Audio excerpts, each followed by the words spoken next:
76ാം republic ദിനത്തിന്റെ ചരിത്ര ശോഭയിലാണ് രാജ്യം. രാജ്യത്തിന്റെ സാംസ്കാരിക പാരമ്പര്യവും സൈനിക കരുത്തും പ്രകടമാക്കുന്നതിനായിരുന്നു റിപ്പബ്ലിക് ദിന പരേഡ്.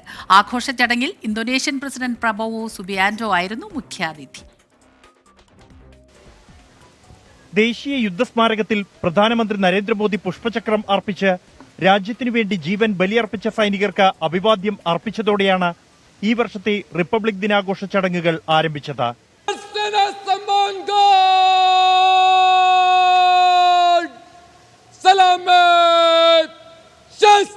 പരമ്പരാഗത രീതിയിൽ മുഖ്യാതിഥി ഇന്തോനേഷ്യൻ പ്രസിഡന്റ് പ്രബോവോ സുബിയാന്റോയോടൊപ്പം കർത്തവ്യപഥത്തിൽ എത്തിയ രാഷ്ട്രപതി ദ്രൗപദി മുർമു ദേശീയ പതാക ഉയർത്തി അഭിവാദ്യം ചെയ്തു.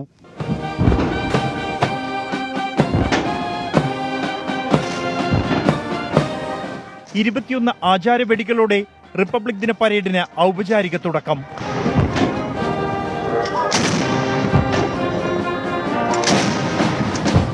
ഇന്തോനേഷ്യൻ സൈന്യത്തിന്റെയും ബാൻഡിന്റെയും കണ്ടിജന്റുകൾ ശ്രദ്ധേയമായി.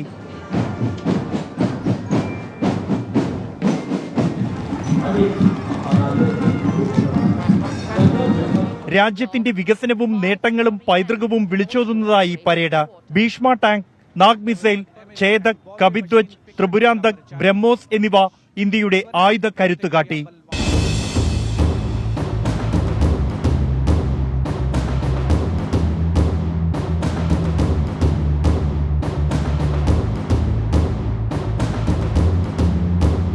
കര, വ്യോമ, നാവികസേനകളും NCC, NSS സംഘാംഗങ്ങളും മാർച്ച് പാസ്റ്റിന്റെ ഭാഗമായി.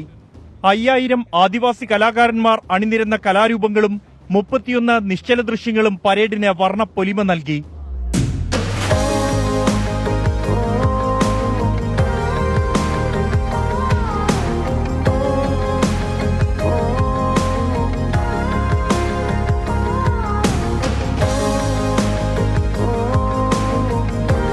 കരസേനയുടെ മോട്ടോർ സൈക്കിൾ സംഘം ഡെയർ ഡെവിൾസിന്റെ 20.4 അടി ഉയര പിരമിഡ് റെക്കോർഡ് പ്രകടനമായി.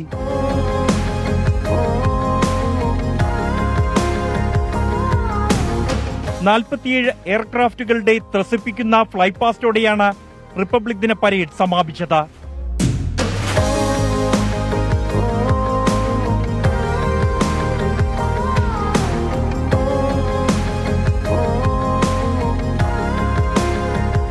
രാജ്യത്തിന്റെ വിവിധ ഇടങ്ങളിൽ നിന്നായി 34 മേഖലകളിൽ നിന്നും 10,000-ഓളം ക്ഷണിക്കപ്പെട്ട അതിഥികളാണ് ഇത്തവണത്തെ റിപ്പബ്ലിക് ദിനാഘോഷ ചടങ്ങിൽ പങ്കെടുത്തത്.